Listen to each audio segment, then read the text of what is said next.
Just sign the papers, Emily. You were a waitress when I found you. You're lucky I'm giving you anything at all." James Vance's voice was as cold as the ice in his scotch, his eyes refusing to meet hers. He expected tears. He expected a scene. He expected her to beg for the crumbs of his $400 million empire. He didn't know that in 48 hours, the roar of a Gulfstream G850 would shatter his engagement party, and the woman stepping off it would be the one holding the leash to his entire future. This is the story of the silent divorce that brought a dynasty to its knees. The conference room on the 42nd floor of Vance Tower was designed to intimidate. The floor-to-ceiling glass offered a panoramic view of a grey, imposing Manhattan skyline, but inside, the temperature was kept low enough to preserve meat. It was a psychological tactic James Vance used on his business rivals to make them feel small, brittle, and eager to leave. Today, he was using it on his wife of 5 years. Emily sat on one side of the massive mahogany table, her hands folded neatly in her lap. She wore a beige cashmere sweater that had begun to pill at the sleeves, and simple black slacks. Against the backdrop of the high-powered executives and the sleek, chrome and glass aesthetic of the room, she looked like a faded photograph in a modern gallery. Out of place. Disposable. Opposite her sat the tribunal. James looked impeccably sharp in a charcoal Tom Ford suit, his jawline tight as he obsessively checked his Patek Philippe watch. To his right was his mother, Beatrice Vance, a woman whose face was pulled so tight by decades of plastic surgery that her smile resembled a snarl. And then there was Arthur Penhaligon, the lead counsel who charged $2,000 an hour to destroy lives with a fountain pen. "Let's review the terms one final time, Mrs. Vance," Arthur said, his voice dripping with a calculated false sympathy. "You act as the petitioner. You cite irreconcilable differences. You waive all rights to the Vance family trust, all spousal support, and you vacate both the Hamptons estate and the Upper East Side penthouse by noon tomorrow. In exchange, Mr. Vance agrees to a one-time, lump-sum settlement of $50,000. Arthur paused, his pen hovering over the document, waiting for the explosion. $50,000 for 5 years of marriage to a man worth nearly $500 million was more than an insult. It was a declaration of war. It wouldn't even cover a year's rent in the city. Beatrice leaned forward, her heavy diamond rings clicking against the wood like the talons of a bird of prey. "It's a generous offer, Emily," she rasped, "considering you brought absolutely nothing into this union. No connections, no dowry, no pedigree. You were clearing tables at a dive bar when James found you. We are paying you to disappear quietly. Don't get greedy." James finally looked up, his eyes hard and impatient. "Just sign it, Em. Don't make this difficult. Chloe is waiting for me at the club. We have the engagement photos scheduled for 4 o'clock. Chloe Vanderhoven, the daughter of a shipping magnate. Blonde, bubbly, and, most importantly to Beatrice, extraordinarily rich. James had been seeing her for 6 months. He hadn't even tried to hide it, leaving receipts from Cartier and the Plaza Hotel in his jacket pockets for Emily to find. He wanted her to know she had been replaced by a better model. Emily looked down at the papers. The text blurred slightly, but not from tears. She was thinking about the last 5 years. She remembered the nights James had come home trembling because the board was going to oust him. She remembered spending 48 hours straight rewriting his pitch decks for the Asian markets because he didn't understand the cultural nuances of the Saitama Group. She remembered soothing Beatrice's ego when the tabloids mocked her gala dresses. She had been the invisible architect of the Vance success story, the secret brain behind the brand. And they thought she was just a waitress. "I have one condition," Emily said softly. Her voice was steady, which seemed to catch Arthur off guard. Beatrice scoffed, rolling her eyes. "Here it comes. She wants the house. She wants $1 million. "No," Emily said. She reached into her purse, not a Birkin, but a simple, worn leather tote, and pulled out a Mont Blanc pen. It was the only expensive thing she owned, a gift from her late father. "I don't want the $50,000. The room went silent. The hum of the air conditioning seemed to grow louder in the vacuum of their confusion. "Excuse me?" James frowned, leaning forward.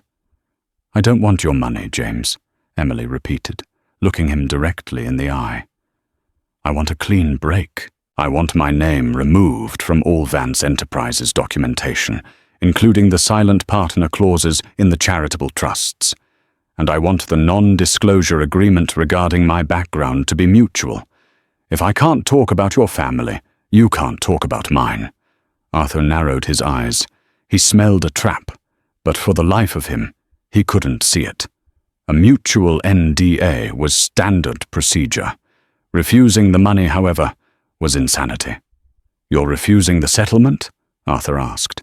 "You'll leave with nothing." "I don't need his money," Emily said. "I just want out." Beatrice let out a harsh, barking laugh. "She's trying to play the martyr, James. Let her.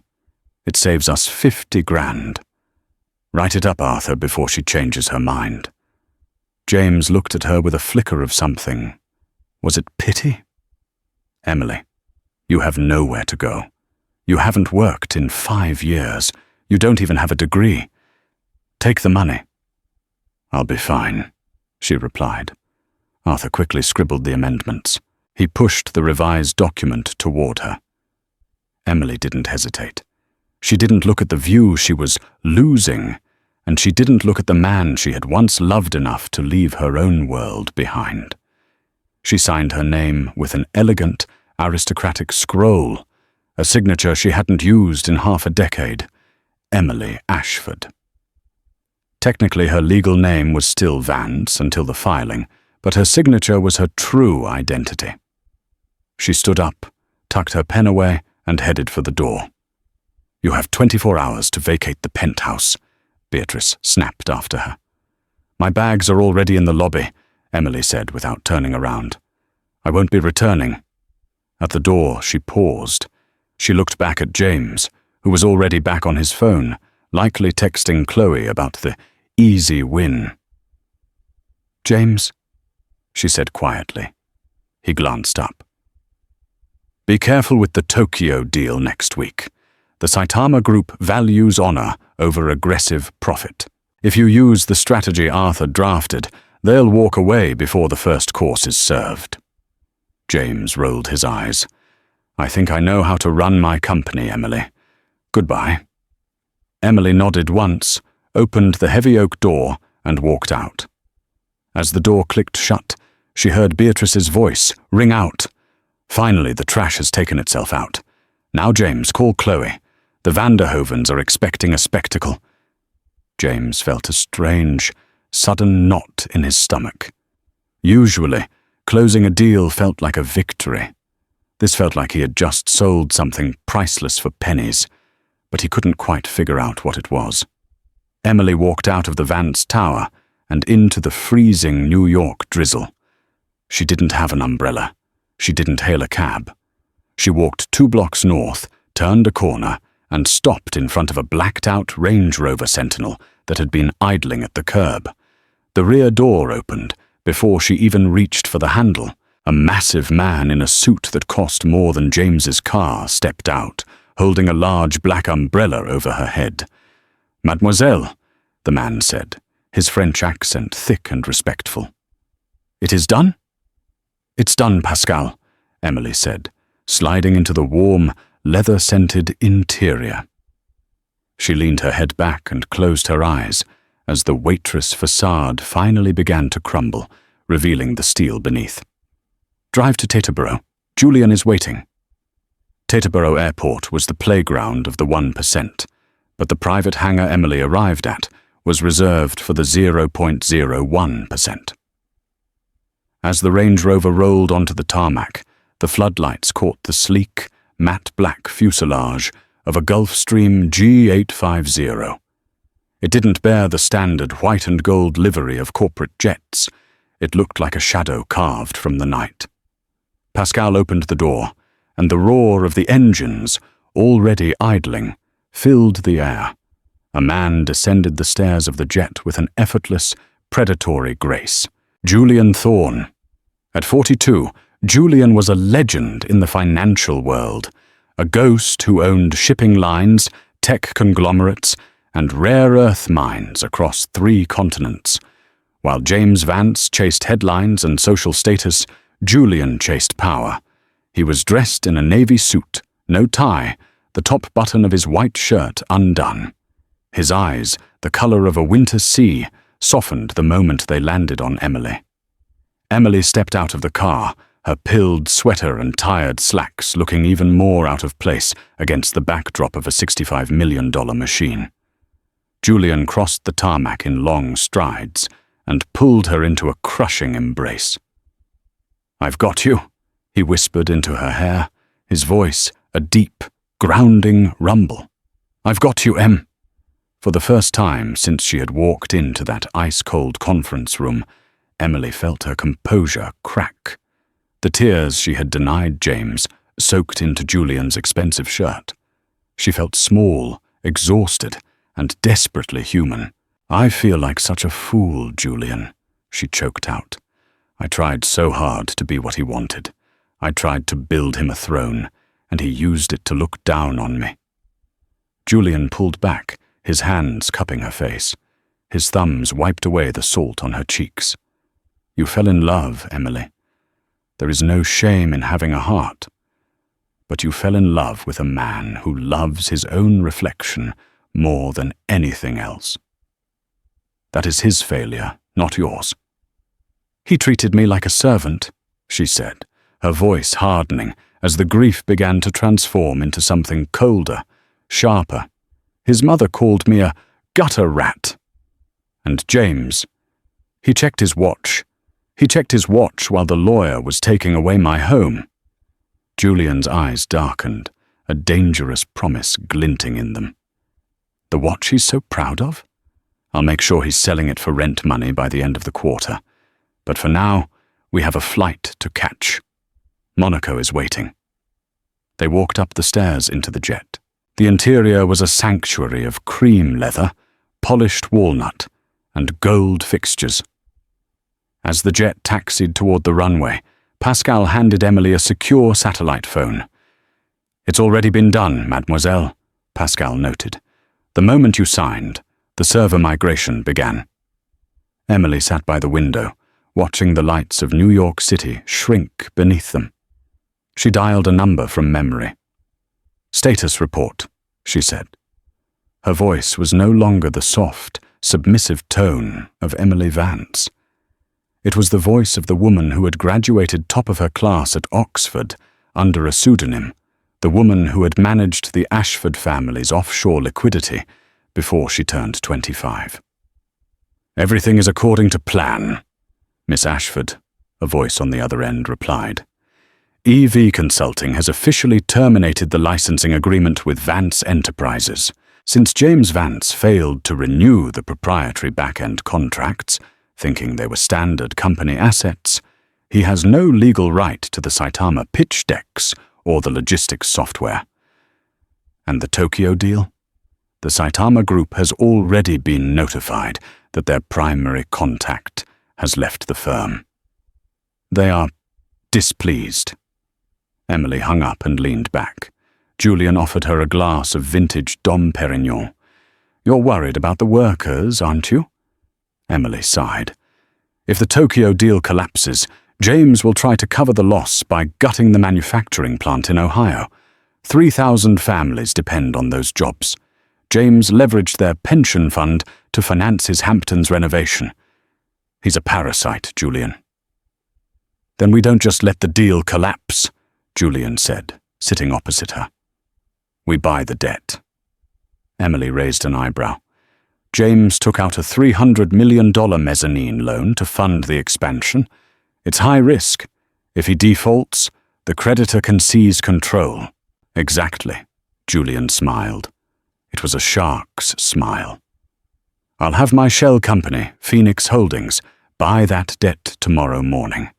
James is so distracted by Chloe and his engagement party that he won't even notice the change of creditor in the fine print. You won't just be his ex-wife, Emily. You'll be his landlord, his banker, his nightmare. Emily looked at the glass in her hand.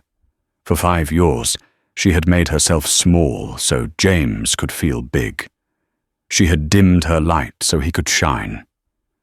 He wants a spectacle for his engagement party? Emily murmured. We'll give him one. Back in Manhattan, the atmosphere in the Vance penthouse was celebratory. James was nursing a glass of 20-year-old scotch, listening to Beatrice drone on about the orchid arrangements for the gala. It was so easy, James, Beatrice chuckled, adjusted her silk robe. The way she just walked out. She didn't even fight for the car. I told you she was weak, no backbone. She seemed different at the end, Mother, James said, the image of Emily's signature lingering in his mind. It hadn't been the signature of a waitress. It had been the signature of a queen. Nonsense. She's probably in a Motel 6 right now, crying over her $50. Forget her. James nodded, trying to shake the feeling of unease. He walked over to his laptop to review the Tokyo files one last time before the meeting on Monday. He needed to make sure the Saitama pitch was perfect. He typed in his password. Access denied. He frowned and tried again, slower this time. Access denied. What the hell? He muttered. He picked up his phone and dialed the head of his IT department. Gary, why am I locked out of the Tokyo drive? Fix it immediately. Sir, Gary's voice sounded panicked.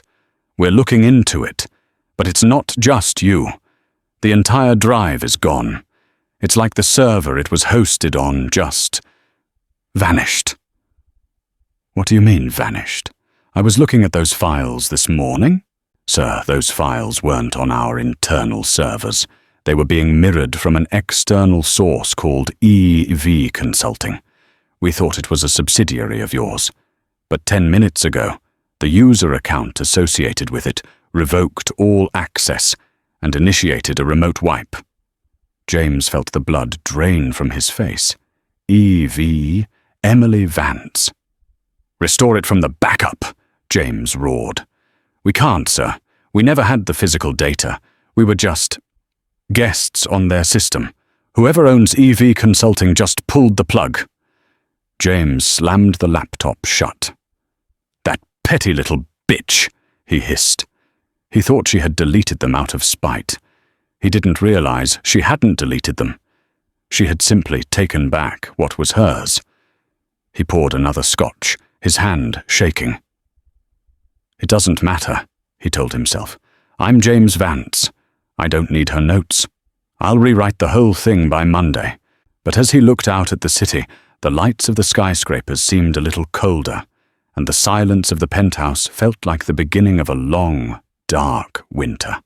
He had no idea that while he was trying to figure out a password, Emily Ashford was landing in the French Riviera, and the trash he thought he had thrown out was about to become the hammer that would shatter his world. The morning sun over the French Riviera hit the terrace of Villa Leopolda like a spotlight. Perched on the hills of Villefranche-sur-Mer, the estate was one of the most expensive private residences in the world. For 5 years, Emily had lived in the shadows of Manhattan's skyscrapers. Here, the horizon was endless, the air smelling of salt, jasmine, and old money. Julian Thorne didn't just rent the villa. He owned it. He stood on the balcony in linen trousers and a white shirt, looking every bit the master of the domain. Behind him, inside the grand salon, the atmosphere was frantic but controlled. Racks of clothing lined the walls, Chanel, Dior, McQueen, but the centerpiece was a dress mannequin standing in the middle of the room. A woman with iconic platinum blonde hair and a raspy, authoritative voice was circling it, a measuring tape draped around her neck like a royal stole. "Too tight in the waist," the designer muttered.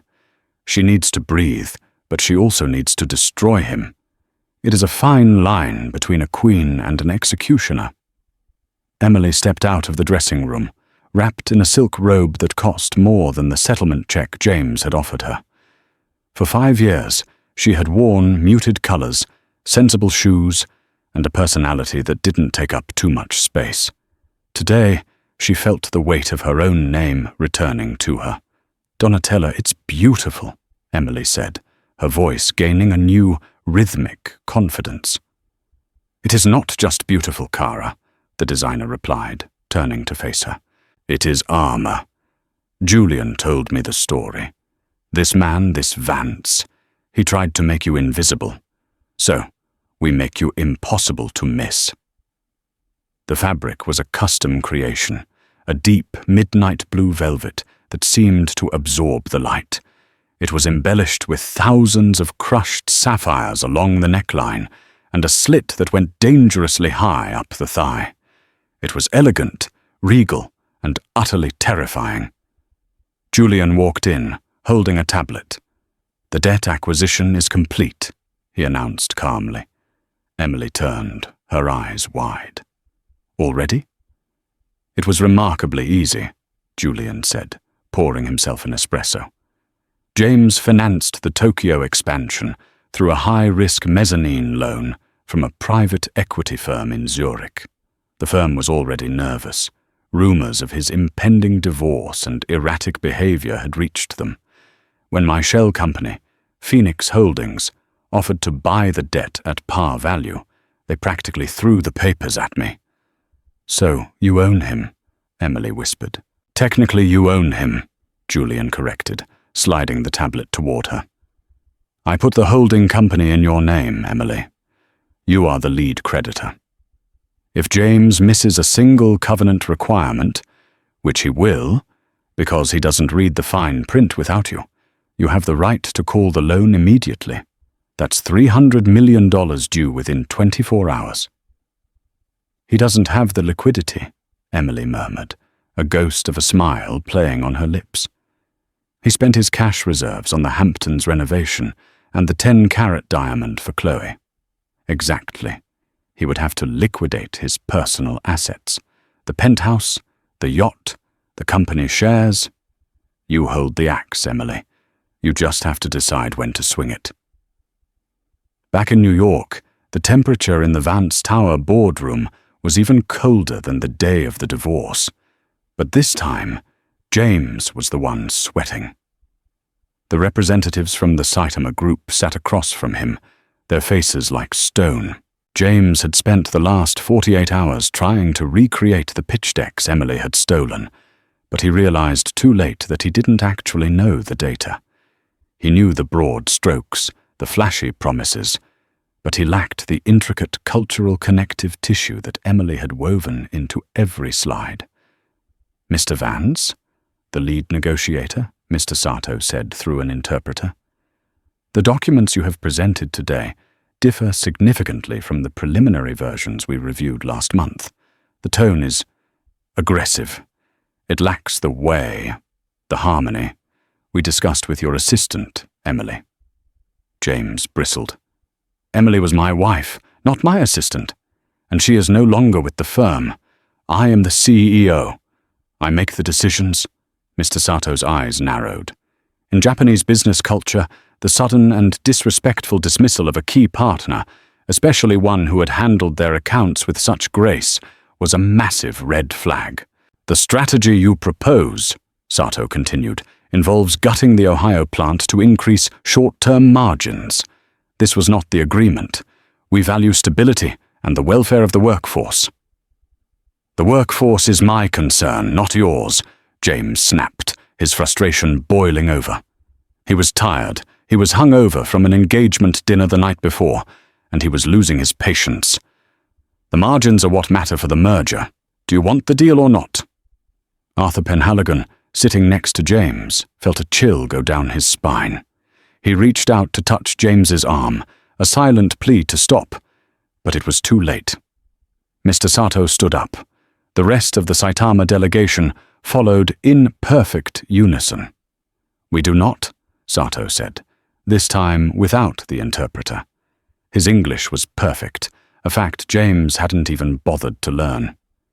"You speak of profit, but you have no honor, Mr. Vance. You discarded the woman who was the heart of this company. We will not trust our future to a man who destroys his own foundations." They walked out. The silence that followed was deafening. James stared at the empty chairs, his heart hammering against his ribs. "James," Arthur whispered, his face pale. "That deal was the collateral for the mezzanine loan. If the Tokyo expansion fails, the credit rating of Vance Enterprises will drop to junk status by morning." "I'll find another partner," James growled, though his voice lacked conviction. "I'm James Vance. Everyone wants to be in business with me." "It's not just the partner," Arthur said, looking at his phone. "I just got a notification. The mezzanine loan. It's been sold. The Zurich firm sold the note to an entity called Phoenix Holdings." "Who the hell is Phoenix Holdings?" "I don't know yet. But they've already filed a notice of material adverse change due to the Saitama walkout. They're requesting an emergency audit of your liquidity." James slammed his fist on the table. Everything is falling apart because of one woman. "She took the files. She poisoned the well." "Actually," Arthur said, his voice trembling slightly, "she warned you. She told you they valued honor over profit. She told you not to use my aggressive strategy." James looked at his lawyer, a sudden, cold realization dawning on him. Emily hadn't been petty. She hadn't been lashing out. She had been giving him a rope, and he had used it to hang himself. In Monaco, Emily sat before a vanity mirror while a stylist worked on her hair. She had made a choice. The long, sensible brown waves James liked, because they made her look maternal and unthreatening, were gone. Her hair was now a sharp, angled bob, dyed a rich, dark espresso color. It highlighted her cheekbones and made her eyes look like flint. She applied a coat of blood-red lipstick, Dragon Girl, the color of a warning sign. Julian appeared in the doorway, dressed in a tuxedo that fit him like a second skin. He paused, staring at her, his breath catching. "You look like a queen," he said softly. "I feel like one," Emily replied, standing up. The midnight blue dress cascaded around her, the sapphires catching the light. She picked up a necklace from a velvet tray, a choker of diamonds and sapphires that had once belonged to her grandmother, the Countess of Ashford. She hadn't worn it since her father's funeral. "Pascal has the jet ready," Julian said, offering her his arm. "The engagement party is in 6 hours.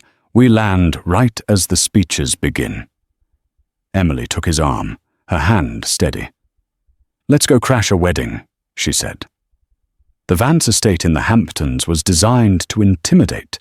It was a sprawling, 20-acre compound with manicured lawns that rolled toward a private beach and a main house that looked like a breathless, modern imitation of Versailles. Tonight, it was lit up like a carnival for the elite. 300 guests milled about the lawn, senators, tech moguls, old money families, and eager social climbers. White silk tents had been erected to shield the guests from the ocean breeze, filled with towers of seafood, fountains of Krug champagne, and thousands of white orchids. The orchids had been Chloe's demand. She wanted the air to smell like purity and wealth. James stood near the stage, swirling a glass of 30-year-old scotch. He was already on his third. He should have been happy. He was free. He was with the woman his mother approved of. But the material adverse change notice from Phoenix Holdings was burning a hole in his mental pocket. His CFO had been texting him every 10 minutes, Liquidity is tightening. We need a win." "Smile, darling," Chloe chirped, appearing at his side. She was wearing a pink, ruffled dress that looked like a confectionery explosion. It was loud, expensive, and lacked even a hint of subtlety. "The photographer from Vogue is here. We need to look like the couple of the century." "I am smiling, Chloe," James lied, forcing a jagged grin. "Did you hear?" Chloe whispered, leaning in so the scent of her heavy perfume clouded his senses. "Arthur told me Emily actually signed the papers without a fight. No tears, no begging. I told you she was weak. She probably went back to whatever trailer park she crawled out of." James flinched. The word waitress was one thing, but trailer park felt unnecessarily cruel. Emily had been the most dignified person in his life for 5 years, even when his mother was screaming at her. "She didn't come from a trailer park, Chloe." "Oh, stop defending her. She's history. Tonight is about us." Beatrice swept over, looking triumphant in gold lame that made her look like a polished statue. "James, the governor is asking for you, and the investors from Dubai are here. They are very impressed with the setup. This engagement is the best PR move you've ever made. Is the security tight?" "I don't want any press crashing," James said, scanning the perimeter. "Please," Beatrice scoffed. "We have former Mossad at the gates. A mouse couldn't get in without an invite." At that moment, a low, tectonic rumble began to vibrate through the ground. It started as a distant hum, then grew into a roar that drowned out the string quartet playing Vivaldi. The guests looked up, shielding their eyes against the setting sun. "What is that?" Chloe shrieked, clutching her pearls as the champagne in the towers began to ripple. A shadow swept over the party, massive, dark, and fast. A Gulfstream 850, painted matte black with silver wingtips, was coming in low. It roared over the estate at barely 500 feet, the engine screaming with raw, unadulterated power. The wind from its wake rattled the crystal glasses and sent silk napkins flying like white birds. "What the hell is that pilot doing?" James shouted, spilling his drink down his charcoal suit. The jet banked sharply, heading toward the private airstrip that bordered the Vance property, an airstrip James rarely used because his own mid-sized jet was too small to justify the landing fees. "That's a heavy bird," a man next to James muttered. He was an aviation enthusiast, his eyes wide. "That's a $65 million machine. Who do you know with that kind of hardware, James?" James didn't answer. He watched as the jet touched down on the private strip a mile away, visible across the flat expanse of the lawn. The party had stopped. The speeches were forgotten. All eyes were on the sleek black machine, taxiing to a halt at the edge of the property, right where the private access road met the party grounds. "Ignore it," Beatrice commanded, though her voice wavered. "Probably just a rude late arrival for the neighbors. Orchestra, keep playing." But nobody was listening to the music. A convoy of 3 black Range Rover Sentinels, which had been waiting at the perimeter, raced toward the jet. A few moments later, the SUVs drove back toward the party entrance. The security guards at the gate stepped forward to stop them, but the lead vehicle didn't slow down. A window rolled down, a badge or a document was flashed, and the gate swung open as if by magic. The SUVs pulled up right to the edge of the red carpet. The silence was heavy, filled only with the sound of the ocean and the idling engines. The driver of the lead car stepped out. It was Pascal. He looked even more imposing in a tuxedo, his presence radiating a quiet, do-not-cross-me energy. He walked around to the rear passenger door and opened it.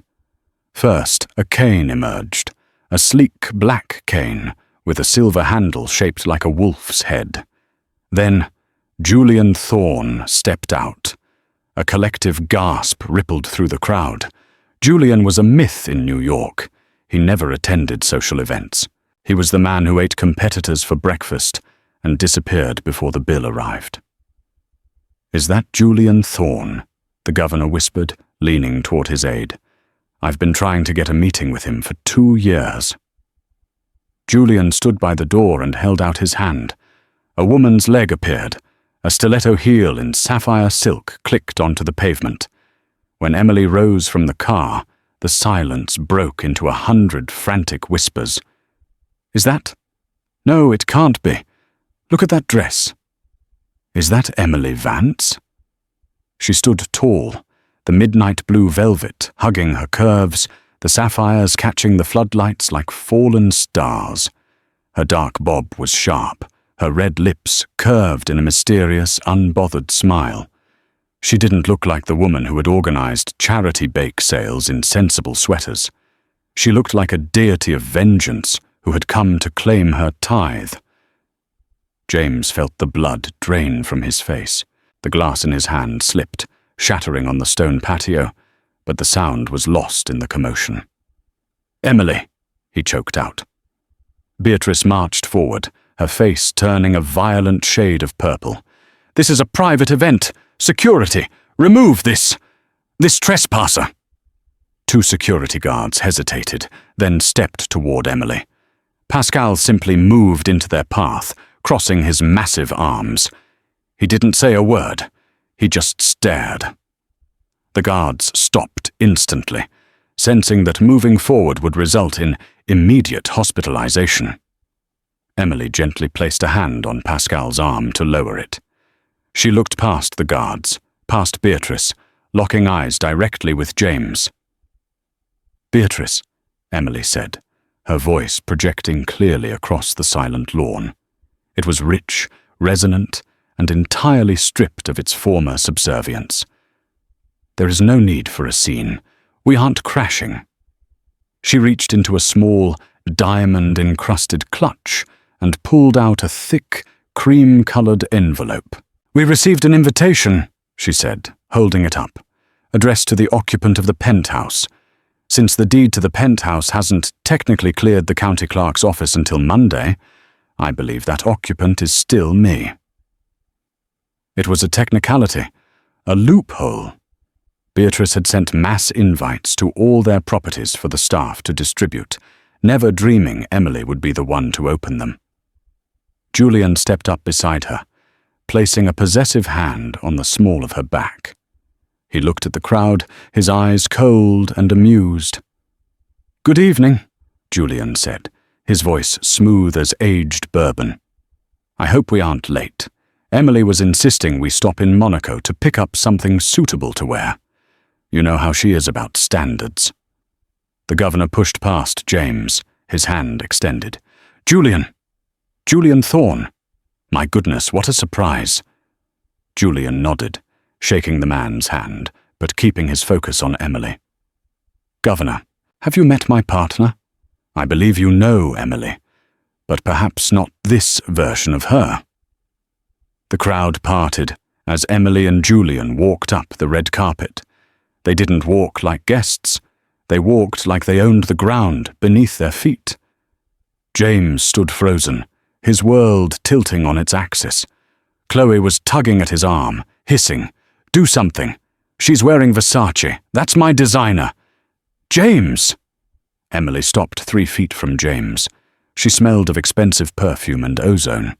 She looked him up and down, her expression one of mild amusement, as if she were looking at a child who had spilled milk. "Hello, James," she said. "Lovely party. The orchids are a bit excessive, don't you think? But then again, subtlety was never your strong suit." "What are you doing here?" James hissed, his voice trembling with a mix of rage and a terrifying, sudden attraction he couldn't suppress. "I paid you to leave." Emily leaned in close, so only he could hear. "You paid Emily Vance to leave, James. She's gone. You're dealing with Emily Ashford now. And James?" She paused, her eyes flashing with a cold, blue fire. "You really should have checked who bought your Tokyo debt this morning. It's bad business to let a stranger hold your leash." She pulled back, winked, and walked past him toward the bar, Julian at her side. James felt his phone vibrate in his pocket. He pulled it out with shaking hands. It was a text from his CFO, sent 30 seconds ago. Alert. Change of ownership in the mezzanine loan. New creditor is Phoenix Holdings. They just flagged a covenant breach. They are calling the full amount, $300 million due tomorrow at noon, or they seize the shares. James looked up at Emily, who was laughing at something the governor said, a glass of champagne in her hand. The trap hadn't just sprung. It had snapped his neck. The engagement party had transformed from a coronation into a wake. The string quartet was still playing a cheerful waltz, but the tension on the lawn was thick enough to choke on.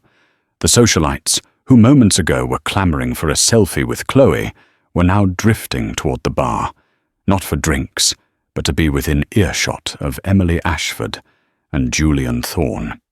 James Sterling stood near the ice sculpture of a swan, his phone clutched to his ear like a lifeline. He was sweating despite the cool ocean breeze, his charcoal suit suddenly feeling 2 sizes too small. On the other end of the line, his CFO was on the verge of a total breakdown. "What do you mean, immediate repayment?" James hissed, turning his back to the crowd. "It's a mezzanine loan. It has a 5-year term." "It had a 5-year term, James," the CFO stammered. But Phoenix Holdings invoked the control and liquidity clause. The change in your marital status, specifically the lack of a pre-approved settlement that preserves your cash reserves, triggered a risk reassessment. They claim your financial stability is compromised. James, they've already frozen the operating accounts. If we don't have $300 million by noon tomorrow, they don't just sue us. They exercise the right to convert the debt into 51% of the company's common stock. James felt a physical blow to his stomach. 51%. Controlling interest. He hung up the phone and marched toward the bar. He didn't care about the optics anymore. He didn't care about the governor or the Vogue photographer. He was a drowning man, and Emily was the ocean. "Emily!" he barked, interrupting her as she laughed softly at something the governor said. The circle of high society elites fell silent. Julian Thorne turned slowly, his expression one of bored irritation, like a lion disturbed by a common fly. "James," Julian said, his voice a low, dangerous rumble, "I believe you're interrupting a conversation. Where are your manners?" "I don't give a damn about manners," James snapped, his face a mottled shade of red. "Emily, we need to talk. Now. In private." Emily took a slow, deliberate sip of her champagne. She looked at him with a calm, clinical detachment that was far more terrifying than anger. "I have nothing to say to you in private, James. My lawyer made that very clear during the divorce proceedings. Or rather, your lawyer did." "You bought the debt," James accused, his voice rising, carrying across the silent lawn. "You used some shell company to buy the Tokyo loan. That's insider trading. That's fraud." "Actually," Julian interjected smoothly, leaning against the mahogany bar, "it's perfectly legal distressed asset acquisition. Emily simply saw a bad investment, your company, and decided to correct the leadership. Phoenix Holdings is a private entity. It owes you no explanations." "You're trying to bankrupt me," James shouted. At the edge of the crowd, Beatrice Vance pushed through, her face a mask of fury. "How dare you!" she shrieked, pointing a beringed finger at Emily. "You ungrateful little gutter rat! After everything we gave you, we took you out of the dirt, we dressed you, we gave you a name." Emily set her glass down on the bar. The movement was so precise, so quiet, that it seemed to command the entire lawn to listen. "You gave me a name, Beatrice?" Emily asked, her voice cool and lethal. "My name is Emily Ashford. My grandfather founded the Ashford Trust before your husband even bought his first suit. I didn't marry James for his money. I married him because I thought he had a soul. I made myself small so he could feel like a giant. I spent 5 years rewriting his failures, soothing his board of directors, and fixing the messes you created with your arrogance." She stepped toward Beatrice, who actually recoiled. "I didn't crawl out of a trailer park, Chloe," Emily said, glancing at the blonde socialite who was now trying to hide behind a pillar of orchids. "I was educated at Oxford. I lived in a villa in Tuscany while you were still trying to figure out how to spell magnet. I played the role of the quiet waitress because I wanted a life that wasn't defined by a ledger. But James proved that he doesn't value a partner. He values a fan." James stared at her, the pieces of the puzzle finally clicking into a horrifying picture. The signature, the fluent Japanese, the effortless way she moved in this world. She hadn't been an interloper. She had been the most powerful person in the room for 5 years, and he had treated her like an appliance. "Emily," James whispered, his voice cracking. "I didn't know." "That's the problem, James. You never bothered to look," she replied. "And because you didn't look, you didn't see that your company was hemorrhaging cash. You spent $15 million on this party, while your Ohio plant is 3 weeks away from a safety shutdown. You fired the 3 most senior engineers to cut costs, ignoring the fact that they held the patents for your new turbine line." The governor cleared his throat, looking uncomfortable. The investors from Dubai were already whispering to their aides, their expressions shifting from interest to disdain. "I am not trying to bankrupt you, James," Emily said, her voice rising so every guest could hear. "You did that yourself. You leveraged your legacy for a yacht you didn't need, and a ring for a woman who, let's be honest, will be gone the moment the credit cards decline." "That's not true," Chloe cried, though she was already checking her phone, likely looking for an exit strategy. "Here is the reality," Emily continued, looking James in the eye. "Phoenix Holdings owns the note. You have defaulted on the Saitama deal, which was a core covenant of the loan. As of noon tomorrow, I am exercising the right to convert that debt into 51% of Vance Enterprises." "You're taking my company," James whispered in horror. "I'm taking back the value I created," Emily corrected. "The company I built while you were playing golf. The company I saved while you were cheating with shipping heiresses. Tomorrow morning, the board will meet. And James, you're not invited." She turned to the crowd, a radiant, triumphant smile on her lips. "I apologize for the disruption, everyone. Please enjoy the party. I believe the bar is still open, though I can't promise the host can pay the tab for the rest of the night."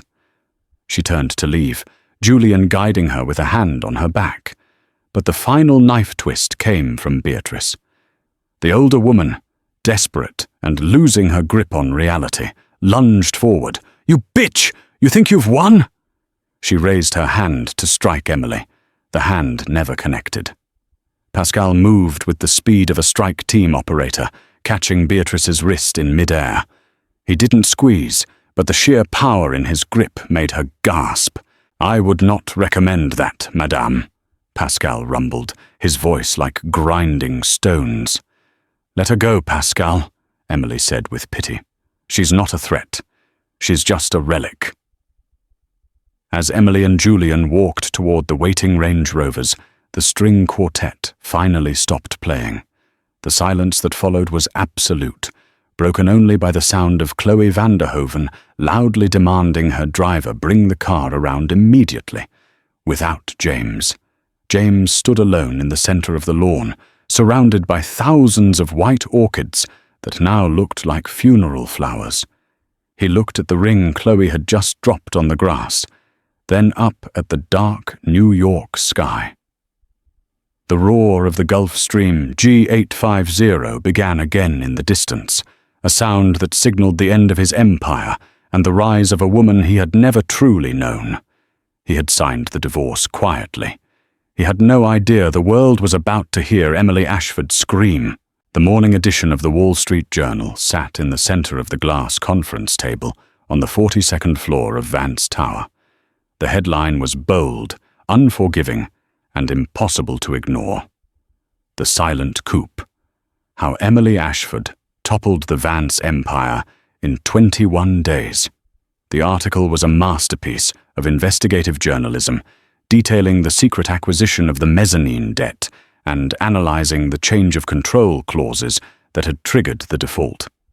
It even featured a sidebar speculating on the strategic partnership between the mysterious Ashford heiress and the reclusive billionaire Julian Thorne. But inside the boardroom, the mood wasn't sensational. It was terminal. James Vance sat at the far end of the table, the same seat he had occupied when he smugly offered Emily $50,000 less than a month ago. Today, he looked like a ghost, haunting his own life. The charcoal Tom Ford suit was the same one he had worn to the disastrous party in the Hamptons. His tie was loosened. His eyes were rimmed with red from a sleepless night of frantic calls to banks that no longer took his name as collateral. Beatrice, his mother, had fled to her sister's villa in Tuscany the moment the company credit cards were declined at the valet stand, leaving James to face the firing squad alone. The heavy oak doors opened. The atmosphere in the room shifted instantly. The air, previously stale and heavy with defeat, seemed to charge with high-voltage electricity. Emily walked in. She wasn't wearing the soft, pilling sweaters of her marriage. She was wearing a structured white power suit by Alexander McQueen, tailored to razor-sharp perfection.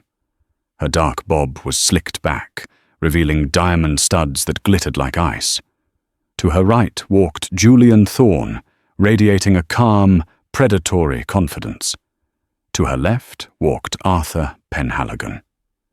James flinched when he saw Arthur. "Arthur," he croaked, his voice cracking. "You're representing her?"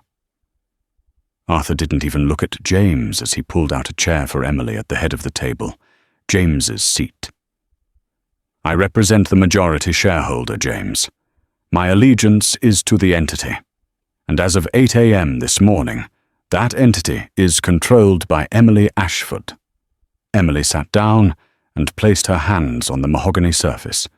She looked at James, and for a second he searched her face for the woman who used to make him tea when he was sick. He found nothing but a polished mirror of his own coldness. "Good morning, James," Emily said. Her voice was terrifyingly calm. "I believe we have some paperwork to finalize." "You can't do this," James whispered, though the words felt hollow even to him. "The board won't approve a hostile takeover based on a technicality." "The board has already approved it," Julian said, sliding a thick dossier across the polished wood. "We held an emergency vote at dawn. Since Phoenix Holdings converted the debt into 51% of the voting stock, Emily now has the power to appoint and remove directors. 5 of your board members were more than happy to flip once they saw the Ashford liquidity figures. They aren't loyal to you, James. They're loyal to the black ink." James stared at the dossier, his hands trembling. "So that's it. You're just going to fire me from the company my grandfather built?" "No," Emily said, leaning forward. "I'm not just firing you, James. I'm erasing you." She opened the folder in front of her. "We are rebranding. Vance Enterprises is a damaged name. The market associates it with volatility, poor judgment, and failed engagements. As of noon today, the tickers on the NYSE will change to Ashford Global. The brass letters are being unscrewed from the lobby wall as we speak." "Your name is coming off the building, James," Julian added. "It's coming off the letterhead. It's coming off the charitable trusts. You wanted Emily to disappear quietly? It seems you're the one who's going to be a ghost." "Emily, please." James leaned forward, desperation seeping into his tone. "I built this. I've given my life to this tower." "No," Emily corrected him sharply. "Your grandfather built it, you inherited it, and I saved it. Let's review the state of things, shall we? When I took over the books last week, I found that you had leveraged the employee pension fund to pay for your Hamptons renovation. You had alienated the Saitama Group in Tokyo. You were days away from a federal investigation for misuse of corporate funds." She paused, letting the weight of his failures settle in the room. "In the last 72 hours, I have personally called the Saitama representatives. I spoke to them in fluent Japanese, a language I learned while you were out partying with Chloe. They have re-signed the contract. I have also reinstated the engineers you fired in Ohio and issued them a loyalty bonus. The stock price has already rebounded 12% on the news that I am taking the helm." James slumped back in his chair. He looked small. The arrogance that had defined him for years had evaporated, leaving behind a frightened boy in an expensive suit. "What happens to me?" he asked. "That depends on the next 5 minutes," Emily said. She signaled to Arthur, who slid a single sheet of paper toward James. "You still hold 12% of the B shares," Emily explained. "They are non-voting, but they exist. I don't want you on my cap table, James. I want a clean break, just like I told you in the conference room." "This is a buyout offer," Arthur stated professionally. James looked at the number. His eyes widened. 10 million? The stake is worth 100 million on paper. "On paper," Julian interjected smoothly. "But if you don't sell, we will dilute you. We will issue new stock options for every single employee in the Ohio plant. By Christmas, your 12% will be worth less than the ink on that page. Plus, we know about your personal debts, the engagement ring, the yacht down payment. You owe the banks 15 million personally. You're underwater, James. This check is the only thing keeping you out of bankruptcy court. It was a checkmate, a brutal, inescapable checkmate." "If you sign," Emily said, her voice softening just a fraction, "you get the 10 million, enough to pay off your debts and disappear to Europe. You can live a quiet life, James, the kind of life you thought I deserved." James picked up the pen. His hand was shaking so badly, the tip tapped against the paper like a heartbeat. He looked at Emily one last time. "Did you ever really love me? Or was this whole marriage just a long con?" Emily's expression didn't change, but her eyes darkened. "I loved you more than I loved myself, James. I signed that prenup 5 years ago with a smile because I thought we were a team. I worked in your shadows. I took your mother's abuse, and I made myself small so you could feel big. But you didn't want a partner. You wanted a fan, and when you got bored of the fan, you tried to throw me away like a used napkin." She stood up, the white suit gleaming under the boardroom lights. "You forgot the most dangerous thing about me, James. I'm an Ashford. We don't break, we burn, and then we rise." James looked down at the paper and signed his name for the last time as a powerful man. James Vance. He stood up, leaving the check on the table, and walked toward the door. His footsteps echoed in the large, silent room.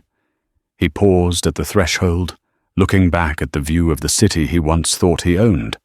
Then he walked out, closing the heavy oak door on his legacy forever.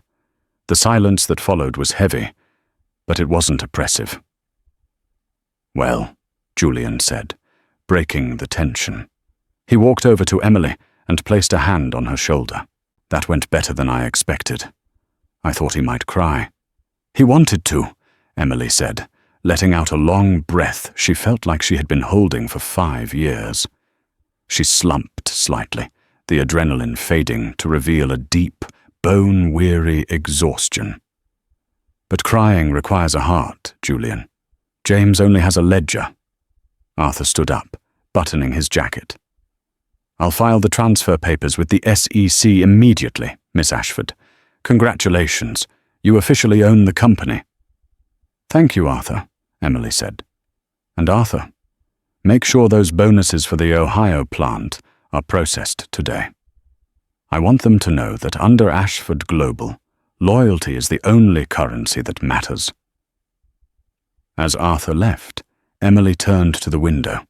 Below her, on the street level, she could see a maintenance crew beginning to pry the giant gold V off the entrance of the building. She wasn't Emily Vance anymore. She was Emily Ashford. And for the first time in 5 years, she was exactly where she belonged. If you enjoyed this saga of high-stakes revenge and the ultimate checkmate, make sure to smash that like button and share this video with someone who needs to be reminded of their worth. Don't forget to subscribe and hit the notification bell for more from the Billionaire Diaries. Tell us in the comments, was Emily too kind to James, or did he get exactly what he deserved? Thanks for watching. And remember, silence isn't weakness, it's preparation.